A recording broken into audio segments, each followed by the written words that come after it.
Sir రెండు ఇష్యూలు అంటే సడన్గా ఈ అంశం కూడా వచ్చింది. విడుదల రజనీ పైన డిజిటల్ బుక్లో కంప్లైంట్ అనేది. సో ఒకవైపు ల్యాండ్ ఏ విధంగా కబ్జాలు చేశారు, ఏం చేశారని చూసాం. ఏం చెప్తారు సార్ ఈ అంశానికి సంబంధించి? ఇక్కడ ఒకటండి సార్, ప్రారంభంలోనే పాపం వైఎస్ఆర్సీపీ వాళ్ళు కొద్ది కమ్ము తిన్నట్టుగా కనపడతా ఉంది. ఏం చేద్దంటే వాళ్ళ కార్యకర్తలు అధికార పార్టీ మీద, అధికార పార్టీ పాలనలో ఉన్నటువంటి విచారణ సంస్థల మీద కంప్లైంట్ ఇస్తారేమో అని ఆలోచించుకున్నారు. కానీ వాళ్ళ నాయకులకు చేసినటువంటి అరాచకాల మీదే కంప్లైంట్లు వస్తున్నాయి ప్రారంభమైన అన్నాక వాళ్ళు కొద్దిగా కంగారు పడుతూనే ఉంటారు. ఎందుకంటే 5 సంవత్సరాల కాలంలో అనేకమైన అక్రమాలు జరిగినాయి. అక్రమంగా భూములు ఆక్రమించుకున్నారు, స్థలాలు ఆక్రమించుకున్నారు, వేధింపులకు గురి చేశారు, తప్పుడు కేసులు పెట్టారు, దాడులు చేశారు. ఇవన్నీ చేసిన తర్వాత వాళ్ళు పెడతాం మొదలెట్టేస్తే వాటికి అంతు అదుపు లేకుండా పోద్దనే భయం ఉండి ఏమన్నా దాన్ని ఏమైనా రిస్ట్రిక్షన్ చేస్తారేమో చూడాలి. ఓన్లీ సభ్యులకు మాత్రమే సభ్యులు కూడా ఉన్నారు కదా సార్ బాధితులంతా. అదే పార్టీ సభ్యులకి, పార్టీ సభ్యులు కూడా బాధితులు ఉన్నారు అందరూ. అప్పుడు పార్టీ సభ్యులు కూడా పెడితే అప్పుడు క్రియాశీల కార్యకర్తలకనో లేకపోతే సార్ అందరూ బాధితులే కదా, అందరూ బాధితులే కదా. ఆ విధంగా మార్చుకోవాల్సిన పరిస్థితి ఏర్పడే పరిస్థితులు కనపడతా ఉన్నాయి ఇవన్నీ చూస్తా ఉంటే. ఇంకా డిజిటల్ దాని కనుక ఓపెన్ చేస్తే అత్యధిక కంప్లైంట్లు గత 5 సంవత్సరాలలో వైఎస్ఆర్సీపీ హయాంలో జరిగిన ఆగడాలు, అక్రమాలు, బాధితులు, కుంభకోణాలు వీటి మీదే కంప్లైంట్లు వస్తాయి. కాబట్టి దాన్ని ఏదో పునరాలోచిస్తారేమో అనుకుంటున్నాను నేను. కాబట్టి ఇక్కడ డిజిటల్ సంబంధించి పెట్టింది డిజిటల్ బుక్ అనేది అసలు అధికారంలోకి వస్తాము, అధికారంలోకి వచ్చిన తర్వాత వీళ్ళందరి మీద కూడా మీరు ఫిర్యాదులు ఇచ్చింది కూడా వాళ్ళ మీద చర్యలు తీసుకుంటాము అని చెప్పారు. అంటే కార్యకర్తలకి మనోధైర్యాన్ని కల్పించడానికి పెట్టినటువంటి డిజిటల్ బుక్. కానీ ఇప్పుడు సార్ ఇప్పుడు అధికారంలో వచ్చిన తర్వాత కాదు, ఇప్పుడు ఈ కంప్లైంట్ లో సుబ్రహ్మణ్యం గారికి స్లిప్ ఏమొచ్చింది, ఇప్పుడు అక్టోబర్ 3వ తారీఖు 2025 అంటే ఇంకో 3 రోజులు ఉంది. సో అప్పటికల్లా మీకు దీనికి సంబంధించి పరిష్కారం చూపిస్తామంటున్నారు. మరి ఏం చేస్తారో తెలియదు. అంటే నా ఉద్దేశం అది కంప్యూటరైజ్డ్ రిప్లై ఏమో అనుకుంటున్నా. ఏమో మరి వాళ్ళే అధికారంలో ఉన్నారని చెప్పి ఫీడ్ చేశారేమో అందులో. కంప్యూటర్ ఏ విధంగా చేస్తారు దాన్ని పరిష్కారం? అదే వాళ్ళ మీద విడుదల రజనీ మీద కేసు కట్టమని చెప్తారా? పరిష్కారం ఏం చేస్తారు? లేదా ఇద్దరిని కూర్చోబెట్టి మాట్లాడిస్తారేమో, సుబ్రహ్మణ్యం గారిని, రజనీ గారిని. మాట్లాడిన పరిష్కారం కావాలి కదా, కావాలి.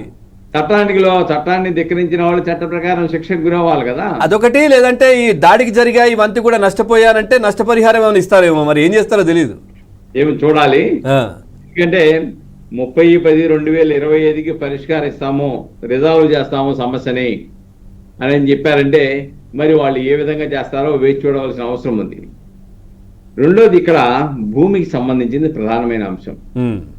గత 13 సంవత్సరాల కాలంలో 182,270 ఎకరాల భూమి వివిధ రూపాయల లీజుల రూపేణా ప్రభుత్వ, ప్రైవేటు సంస్థలకి అలాగనే వ్యక్తులకు కేటాయించారు. ఈ కేటాయింపులో సింహభాగం ఏపీఐఐసి ఇదే కోటాలో ఉందని చెప్పేసి అర్థమవుతుంది.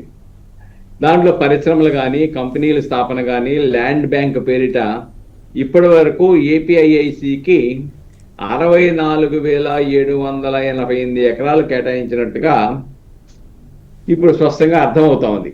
అంటే ఆ పరిశ్రమల్ని దాదాపుగా ఏదైతే కంపెనీల పేరు సంస్థలకు కేటాయించారో దాంట్లో 30 నుంచి 60% మాత్రం అమలు చేసి వినియోగించి మిగిలిన భూములను తనఖా పెట్టి డబ్బులు తెచ్చుకున్నారనేది ఈ రోజున ప్రభుత్వం దగ్గర ఉన్నటువంటి సమాచారం. అంటే ఏ లక్ష్యం కోసమైతే 1490 ప్రతిపాదనల ద్వారా దాదాపుగా నేను చెప్పినట్టుగా 182,270 ఎకరాల భూమి కేటాయించడం జరిగిందో ఆ యొక్క ప్రతిపాదనలు పరిపూర్తి కాలేదు, పరిశ్రమల నిర్మాణం జరగలేదు, ప్రొడక్షన్ స్టార్ట్ చేయలేదు, ఖాళీగా ఉంచుకున్నారు. అయితే మీరు చెప్పినట్టుగా వైజాగ్ కానీ, విజయవాడ కానీ, కాకినాడ కానీ, రాజమండ్రి కానీ, ఏలూరు లాంటి ప్రాంతాలలో ఈ భూములు ఖరీదైనటువంటి భూములు, అంటే దాదాపుగా 5 కోట్ల విలువ ఉన్నటువంటి భూమి ₹1000 సంవత్సరానికి లీజుకి ఇచ్చిన పరిస్థితి.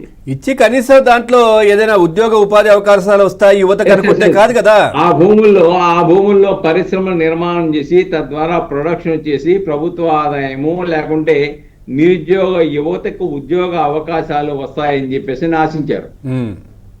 కానీ పరిశ్రమల స్థాపన జరగకుండా దాన్ని ఆ యొక్క లక్ష్యాన్ని నెరవేర్చకుండా అక్రమంగా అతి తక్కువ విలువకు ఆ భూములు అత్యధిక భాగం జగన్ ప్రభుత్వ హయాంలో కేటాయించారనేది ఇప్పుడు వెలుగు చూస్తున్న అంశాలు. ఒక్క ఏపీఐఏసి నెట్ క్యాపిటల్కే 1.08 లక్షల ఎకరాలు ఇచ్చారని, వాటిపైన ఆశించిన పెట్టుబడులు రాలేదని, ఈ నేపథ్యంలో ఆ భూములపై నిశ్చిత పరిశీలన చేయాలని ప్రభుత్వం అనుకుంటుంది. కాబట్టి ఇక్కడ చాలా స్పష్టమండి, ఆ యొక్క భూములు ఏ లక్ష్యం కోసమైతే కేటాయించాలనుకుంటున్నారో అవి దుర్వినియోగం అయ్యాయనేది ఈ రోజు స్పష్టంగా చెప్తుంది.